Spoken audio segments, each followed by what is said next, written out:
Nothing. All right, 3, 2, 1, mark. And we're back. For the record, Healthy Gamers has actually done a video, I'm thinking last week or something, on the advent of gay conversion therapy or something, or not the advent, the Supreme Court's overturn of gay conversion therapy. And I was like this close to talking about that, but I feel like I've already kind of made my feelings about that type of thing kind of known, so you guys don't need to hear that again. For the record, I keep saying for the record. Dang it. I'm going to figure this out. But I guess with regards to conversion therapy, it's kind of like, if it doesn't involve some sort of experimental biological thing where you're hooking electrodes up to something, it's like, okay, fine if you want to do something. I tend to think, just at best, like, I don't want to throw shade on anyone who feels like they've been helped by it, but at best it feels like it's well-meaning drivel. At worst, it's a golden opportunity for grifters to take advantage of people who hate themselves, which is not healthy. I said this, I think, in my other video, like, I don't think people are monsters for being what they are or feeling how they feel. That being said, I don't think all behaviors are healthy. I guess any doctor would probably tell you that gay, straight, or S&M, whatever you're into, taking parts of your body that aren't meant for sex, using them for sex, is not healthy, just on balance. But, yeah. Enough drivel. Alright. Why Giving Up Addiction Feels Impossible by Dr. K. I quit porn, gaming, and every dopamine hit, and now nothing makes me happy anymore. Has anyone else felt that void? So one of the... It's one of those things where, like, you almost have to fill something up, like, to get rid of it and to be functional afterwards. You kind of have to have some other stuff to do. So I don't know if, like, the notion of getting rid of everything. Most bizarre lessons I've learned working in addiction psychiatry is sobriety does not fix addiction. You know, when I was, like, training, I would have patients... I think that might be where it's going with it. You almost need something else to fill that. It's like a... You know that thing of Indiana Jones and the Crystal Skull? He's kind of weighing out a bag of sand, and then obviously it doesn't work, but that's kind of the idea, I tend to think. A straight swap, if you can. Would he fucking shoot up heroin? And I was in Boston, so there was a lot of K2 usage, which is like synthetic marijuana, right? So a lot of opioid addiction, a lot of K2 addiction, a lot of Adderall addiction, marijuana addiction, alcohol addiction, right? And so, like, we have this idea. I've heard of things like that streamers, a lot of them use Adderall, which, like, I guess, whatever floats your boat. Maybe it's less bad than some of this stuff. You know that Clavicular had just OD'd recently. That guy who's been everywhere and recently here, looks maxing, mogging. I think I'd done a video on him a while back. Yeah, well, he's still alive, but he'd almost he'd overdosed on something. I'm not for sure what though. Yeah, that. And I don't know whether he's learned a lesson or not. So hopefully he's learned a lesson. Okay, so if you're using substances and it's messing up your life, the way to fix that is to stop using substances. Like, makes sense. Like, sobriety's great. But then I had, like, a problem with my patients, or my patients had a problem, which is that even after they do all the behavioral stuff to to attain sobriety, sometimes they're left like this, which is like, yes, I'm sober. And being sober is, like, better than using, because when I was using, my life was a mess. I was homeless, like, you know, running out of money, on probation at work. Like, I you know, had nowhere to live. Like, I was... That's kind of the problem in general with, like, an overwhelming sort of desire, is that it comes at the expense of every other part of your life in general. It's one of those things where you what's the golden mean? I believe that's the phrase used. I think that's Aristotle or something. Is it a virtue is the balance between two vices? Something like that. Was bumming money off of people. Maybe I'm completely misquoting all of that. And, like, you know, Not for sure though. The golden mean part, at least. I'm not sure if that might be something. I'm not for sure. You know, my parents, like, I was like bad to move back in with my parents, and like, so life, when you're like a bad addict, my life was empty. I wasn't progressing in life. I have all these goals. I'm not moving towards them. I'm kind of stuck in this fucking mess. And so it's like, okay, bro, get sober. But then people get this other problem, which is after they're sober, life doesn't feel fun. And so, like, in some ways it's better to be sober, but it's also Start doing pranks or something. like there's something missing when you're sober. Or taking the piss out of people. That's kind of my thing. For the record, I've never been addicted to something per se. At least I've never had like some sort of chemical dependency. But I do like picking on people. It's kind of my most favorite pastime. Little bit.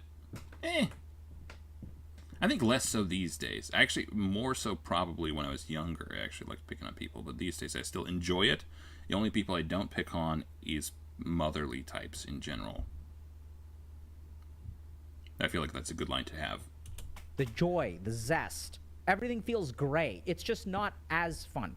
And so there's almost this like post-sobriety depression that some of my patients would go through. And this is where I love neurobiology perspectives on addiction and stuff like that, but this is where I think there's some cool stuff.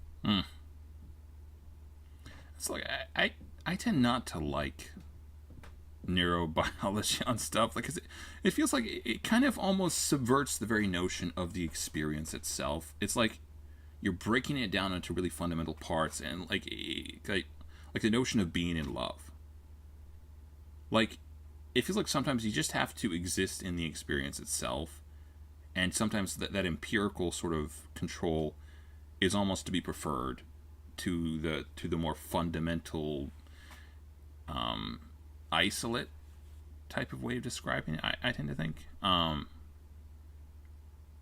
It just feels like sometimes like describing things in really fundamental terms, in terms of like mechanics rather than the experience itself.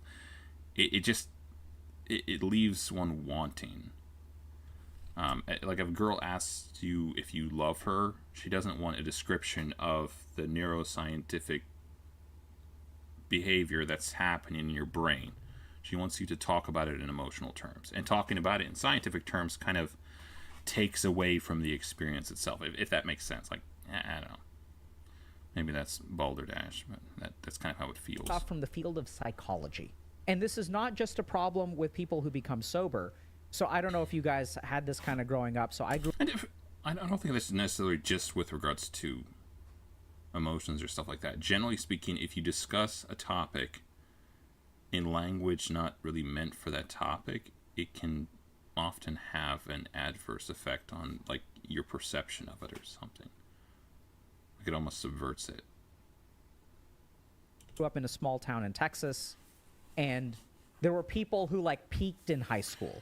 Like this guy was like, homecoming king, quarterback for the high school football team, kind of peaked in high school, sort of went to college, got a scholarship, wasn't good enough, sort of washed out, and then he's like trying to reclaim that former glory.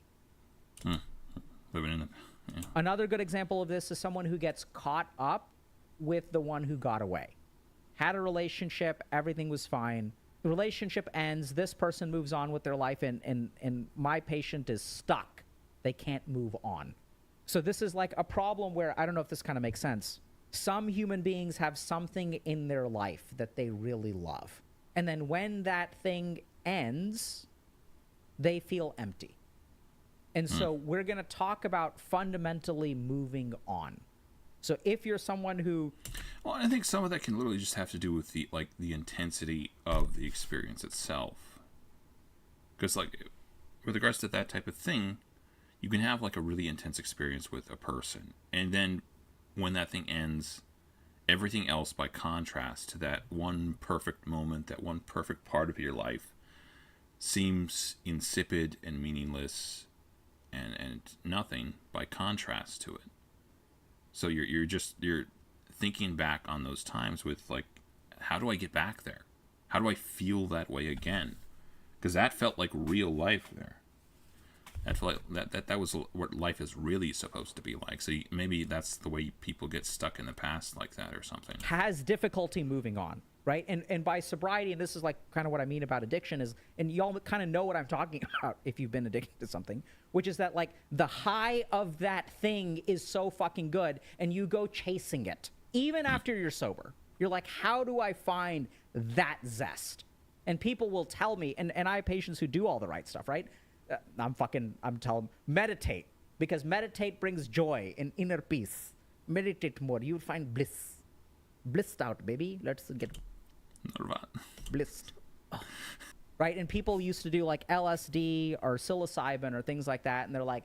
And so, like, I have wondered if the people who are the most, like, crazy ambitious are that type of person, where they had, like, something that was really intense in their life, some sort of experience, and they're kind of chasing that again. And people who are content with a more mundane sort of existence, maybe they've never had that experience. And I imagine it would be, like, pretty closely correlated to, like, pain and stuff in people's lives. Because you think of the people who are, like, the most creative, who are the most inventive, and who do the most good for the world. They're quite often those individuals who had, like, a really shitty existence.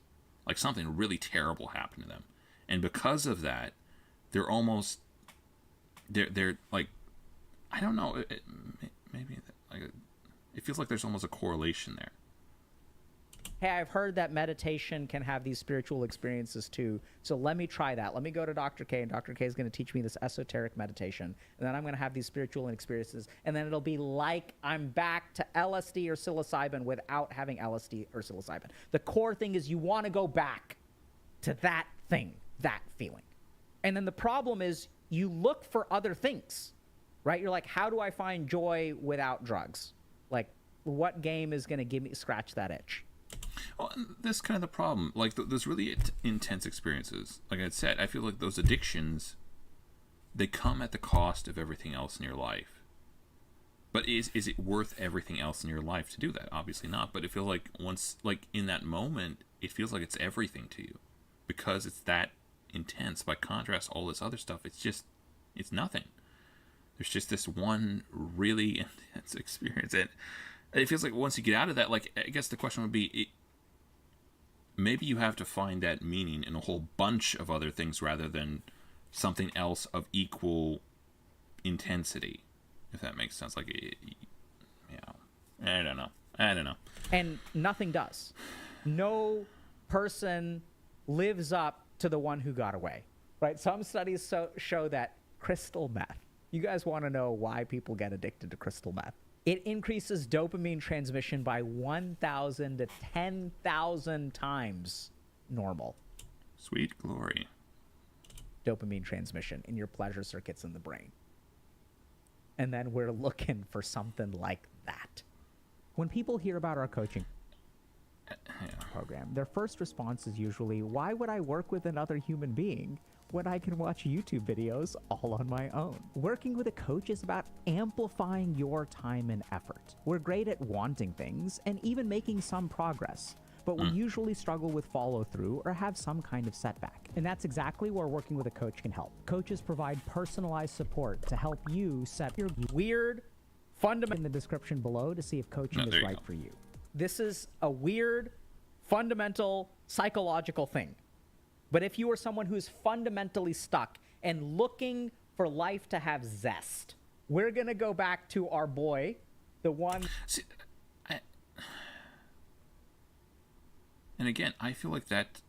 Maybe not again. I feel like that type of, like, intensity of experience cannot possibly be sustainable. It cannot be healthy over a long period of time. Because, like, maybe because of everything that goes along with it, or just the neural load it would place upon your brain in general. It cannot be something that's actually a stable model for existence. It feels like your life writ large should be more balanced. It should be more eclectic, I guess, in the pleasures that you find. And to me, that's a healthier type of thing. The Sigmund. Okay? This is from his original paper of Mourning and Melancholia. And I want to read y'all something, okay? So that dude was a perv, for the record. I tend to think. I'll explain this because it's Freudian language, which is hard to understand. Reality What was this? Research is me search. That's not always true, but I feel like in his case, I don't know, some of the stuff he came up with, I don't trust it. testing has shown that the loved object no longer exists, and it proceeds to demand that all libido shall be withdrawn from its attachments to that object. The demand arouses understandable opposition. It is a matter of general observation that people never willingly abandon a libidinal position, not even indeed when a substitute is already beckoning them. Let's talk about libidinal energy. Here's you. So here is the object. Give me a second.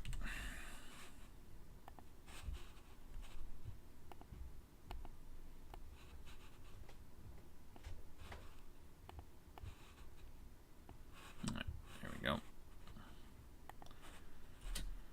Let's say winning at Gamba, THC, meth. So here's like, okay, this is like some fucking fundamental psychological stuff, okay? But I really want to try to explain it, and I'm going to try. So here's you, and here's some object outside of you. And then what happens is this object brings you joy. So then what happens is you invest in this object. You have this fundamental Become kind of entangled in it. energy. So the libidinal energy is the energy of like enjoyment and emotional investment. So if you guys think about something, So you wonder if like pain would be like kind of antithetical to that. It gets you to disconnect from the thing involved, or gets you to try to Well, I don't actually know about that. People stay in abusive relationships, so I'm not entirely sure. Strange sort of thought. something that you're like addicted to, you're emotionally invested. You have a relationship with that thing, right? So it's like the game or the gambling or the weed is how I feel alive. It's how I feel joy. Like I'm invested in this thing. This thing is the source. It's where I put my joyful energy and my emotional engagement, right? And I don't know if this kind of makes sense, but when you're like really into drugs, there's all kinds of other shit that you're just not invested in. There's your job, there's your family, sometimes there's even your lover. See, and that's the thing. I feel like all of these things would be one part of what would create like a well-balanced kind of personal experience. But you have this one thing that's so high intensity that it makes all of this seem ridiculous. So it's a wonderful diagram. Thank you, Dr. K. Yeah. Right? And you're just not, Probably a better way of explaining it than I have, as visual learning involved. it's not where your mind is, it's not where your energy is, it's not where your investment is. You're just like, you're a fucking addict, so this is what you're thinking about all the time. Well, again, like I think it has to do with that level of intensity of this connection here. In your mind, when you think about the phrase nothing, there are a couple different definitions for nothing, like a non-existent entity, but one of them has to do with a non-significant entity, something that exists but that lacks significance in your mind. And when you have a super intense connection to a thing or a super intense experience, it makes all of this seem like it's nothing in your head. Like, it's not rational. And people who are in these types of things, they do things that are completely irrational because they're so intensely, like, what they're feeling is just this. Time. Now, here's the really messed up thing. When this thing goes away, and this paper is about mourning and melancholia, right? So he's talking about mourning. So this can even be a person. So this can be, my glory days as a football star. This can be the one who got away. All this stuff is kind of the same. It is the fundamental energy of investment into a thing, the thing that we get attached to, the thing that brings us joy and pleasure. Do y'all see how this is like all kind of one thing? Now, here's the problem. When this thing goes away, when this person dies, when the football career ends, the one who got away gets remarried, even though this thing is gone, our emotional energy is still stuck in this pipeline because you think about it. And then once these things are gone, we look for other things. Like, okay, meditation. Can I get meditation to fit in here? We look for, fundamentally, we always look for a replacement of that thing. That's the key thing. We want to replace that thing. We don't want something else. We only want that thing. I'm looking for my former glory. I don't want a new glory. I want the former glory. I don't want to listen. I don't want to enjoy music in this way, in this white noise way. Yeah, again, I don't think that this whole level of intensity cannot be healthy in my mind. I want to enjoy music in that way. Like the feeling of drugs when they hit, baby. You know what I'm talking about? When it hits. When it hits. I do not, for the record, but yeah. I imagine they're parallel things. I guess no, I don't even know. I don't know. I don't think I want to know. I feel like I'm the type of person who would become very easily addicted to stuff like that. And you know. And just in general, I don't I don't even take medication really. Oh, you are in for a good. I don't like stuff that messes with my head. There's been quite enough of that already. Time. Fuck yeah. Chasing the dragon. Sorry, I will try to cut some of this stuff out. Again. Oh my God, it's been so long since I've been sober. Oh my God, I've been sober for 6 months. And I relapsed. Oh, thank God. Let's go. Oh my God, all my receptors are back to baseline. I have no... I'm gonna stop saying that. Stupid. But I do tend to think that there would be... Most people would have something that's kind of a little bit parallel, even if it's not like a chemical dependency. There would be kind of naturally occurring things like falling in love or something like that. So most of us, I think, could relate to this type of thing to some extent. Now, hopefully you get out of it, and hopefully it's not as detrimental as some sort of junkie shooting up stuff on the side of the highway. But, yeah, I think there would be, like, some level of, like, that thing would probably be, like, a standard deviation further along that road, but, yeah. I think we could probably, most of us would have an idea of what that's like. Tolerance anymore. Oh my God, I relapsed. It feels so fucking good. Even when I was sober, right? I was still attached to this. I was looking for the replacement, baby. I was looking for the replacement and nothing. I tried to get this thing to fit in there and it didn't fucking fit. And I tried to get this thing to fit and it does fit inside, but it's only this small. I want this whole space, man. Come on. I want that love again, right? So even though we're sober, even though we're single, even though we're healthy, our fundamental investment is still here. Make sense? So the demand arouses an understandable opposition. It is a matter of general observation that people will never willingly abandon a libidinal position. Okay? What is... An oversimplification, maybe. Who am I to question the great Sigmund Freud? That mean? That means that once this shit is over here, I'm not going to give this up. I don't want to give this up. Because if I abandon this position, then all this stuff is just in here and this doesn't feel good. There's no libidinal attachment to anything. Like it's just empty, right? So I want to find a replacement. I don't want to just have nothing because I have no attachment over here, no attachment over here, no attachment over here. So it's just like if I just give up drugs, then I've got nothing. The opposition can be so intense that turning away from reality takes place and clinging to the object through the medium of a hallucinatory wishful psychosis. Now, what the hell does that mean? That fantasy means that even though we know this is gone, right? Oh, like the one that got away, he's married now. This is gone and never coming back. We are still hoping. We are still looking for a substitute. Even though it's gone, even though it's gone, even though we're sober now, we're still hunting for something in here. We don't want to give it up. You guys know what I mean? Like if you're sober, you still don't want to give it up. And this is why people say, hi, my name is Alok. I'm an alcoholic. My last drink was 32 years ago, and I'm still an alcoholic. What does that mean? Is it a neurobiological genetic predisposition to get addicted to alcohol? Sure. But it is also this. It's kind of an interesting type of, yeah. So it's not just the chemical dependency; it's also just that space it kind of occupies in your brain. So I guess I thought about that, like, like what makes a murderer a murderer? What makes an addict an addict? And is that something that ever really goes away? I guess it is also this. Normally respect. All right. Good video. Go check it out if you want. Why Giving Up Addiction Feels Impossible by Dr. K, aka Healthy Gamers. Or is it Healthy Gamers, aka Dr. K? All right. We're going to look